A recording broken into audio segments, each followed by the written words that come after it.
Welcome to another episode of Inside the Mavs here on Kevin Gray Sports. I'm your host, Kevin Gray, Mavs insider for 105.3 The Fan. Appreciate you joining me here on Kevin Gray Sports here on YouTube. You can find me on Twitter at Kevin Gray Sports. Be sure to hit that subscribe button right there for all things Mavs related here on Kevin Gray Sports on YouTube. Obviously, it's been a difficult season for the Dallas Mavericks that they just finished, and now going into what is an important offseason. A lot of things to discuss. Of course, on top of mind for Mavericks fans right now is May 16th. That's when the NBA draft lottery will commence, and we'll find out whether or not the Mavericks will be able to keep their top 10 protected pick going into the NBA draft. If they are unable to, they will be sending that pick to the New York Knicks, where Dillon Brooks and company will be waiting for it. It's going to be very interesting to see how this offseason moves from the Mavericks.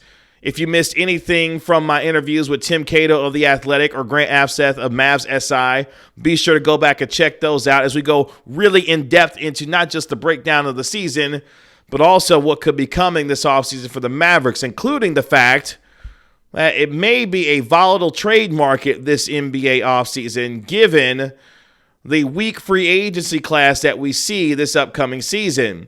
Could a team like the Toronto Raptors be in a position to move on from certain players, maybe making guys like Pascal Siakam, OG Anunoby, and others available? If you are a guy who likes Jeremy Grant, who's a 3-and-D guy with Portland, maybe you think that's a name that the Mavericks could fancy about as well. Or if you're ready to move from Kyrie Irving and he wants to go somewhere else, Phoenix, maybe you want to do a sign and trade that sees a guy like DeAndre Ayton come back. Either way, it's going to be a very interesting offseason for this Mavericks team, and a name that has become of interest for Mavericks fans as of late is that of embattled guard and forward Dillon Brooks. Now, Dillon Brooks just completed his sixth season in the NBA with the Memphis Grizzlies, where he shot a career-low 39.6% from the field, shot 32.6% from three, averaged 14 points, 3 rebounds, and nearly 3 assists per game. He is 27 years old, and one of his hallmarks is on the defensive end of the floor.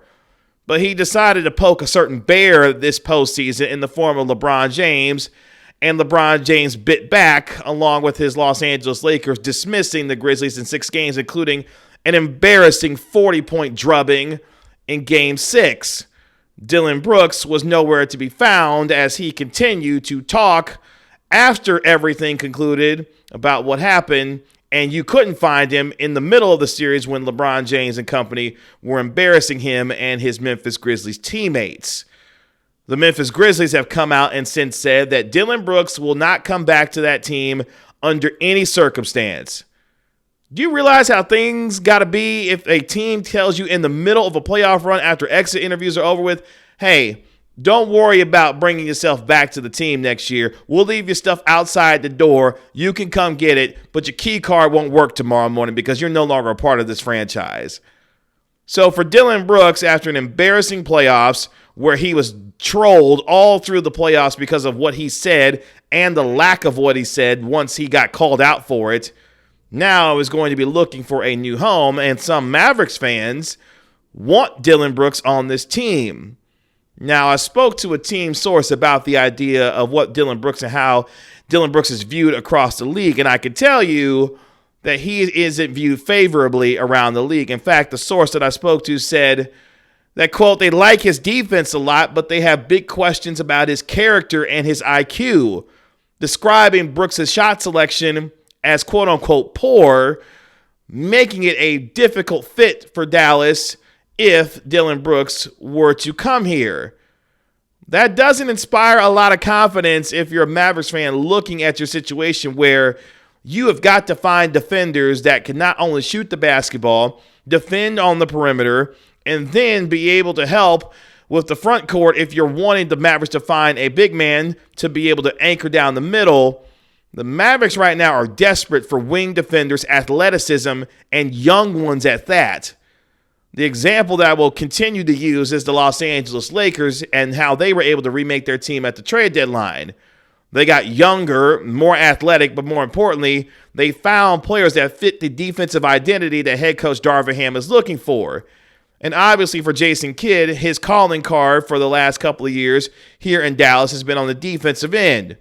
Successful in year one, obviously, not nearly as much in year two for the Dallas Mavericks. So if you're one of those who wants to see Dillon Brooks possibly be a part of this team, I don't know if the Mavericks are going to be the place and destination that he could find himself in. Plus, there were reports from ESPN's Ramona Shelburne that Dillon Brooks was looking for the neighborhood of $25 million per season. For a guy who has steadily declined in terms of his field goal percentage and not even able to shoot above 33% from three, there's a lot left to be desired there. It does sound like he needs a change of scenery, obviously, and the Memphis Grizzlies are trying to turn their page on what they want to do from an organizational direction going forward after the dismal performance they had this NBA playoffs and all the things that not just went with Ja Morant and his off-the-court issues, but how things went down for Dillon Brooks and the Memphis Grizzlies. Do I think it's a little bit unfair for Dillon Brooks to be utilized as the scapegoat, it appears, by the Memphis Grizzlies? I think so. There's been a lot that Memphis has gone through, and they are not just needing to blame Dillon Brooks for what happened. Is he a big part of it? Sure he is. Is he the sole reason why and needed to be the poster child of why the Memphis Grizzlies are trying to turn over a new leaf organizationally or feeling like they need to move on from Brooks to be able to have a better culture within Memphis? I don't know about all that. But what I do know is that the Dallas Mavericks look at a Dillon Brooks, it appears, as someone who character-wise, basketball IQ-wise, what have you, would not fit here. And you say, Kevin, the Mavericks are in a position where they can't be choosers because they're the ones begging out here for talent, given the lack of talent that they have right now on this roster, especially defensively. I tend to agree with you, but at the same time, you don't want to be desperately begging. There's a difference between trying to find the right fit for a player and trying to persuade him to come play for your basketball team and convince him that this is the place where he wants to be. It's an entirely different thought if you are desperately looking at situations that you know aren't necessarily good for you. It's like trying to find a girl on a date and you know that you want to be with somebody, but you just go out there and try to pick anybody in the pool. It's not how it necessarily works. While, yes, you want to be able to go on a date and be able to hopefully marry someone and be with them for a while, you don't want to get that desperate to where you're making bad decisions. It feels like Dillon Brooks might be a bad decision based on the way it sounds like the Mavericks feel about it. So look, while the Mavericks have a lot of work to do this offseason to improve themselves not only defensively, it starts with obviously signing Kyrie Irving if you believe the offensive ceiling continue to grow with him here. Then deciding what you're going to do with hopefully the pick that you keep in the NBA draft. Short of getting Victor Wembanyama with the number 1 overall pick, the Mavericks, I'm sure, are seriously considering moving on from the pick and maybe pairing it with a Tim Hardaway Jr., someone else who has a descending contract, an attractive asset, to be able to offer teams to be able to get veteran players in right away that can help Luka Doncic. Because again, you're revolving around a timeline that involves keeping not only Luka happy, but keeping up in a hopeful championship window for years to come to ensure that he knows he can be around in Dallas for the foreseeable future. Luka, of course, is on record saying that he's happy in Dallas and he doesn't want to go anywhere. There is still healthy fear that Luka Doncic could ask for a trade, as we have seen reported by Tim Cato and Tim McMahon of ESPN and The Athletic, respectively.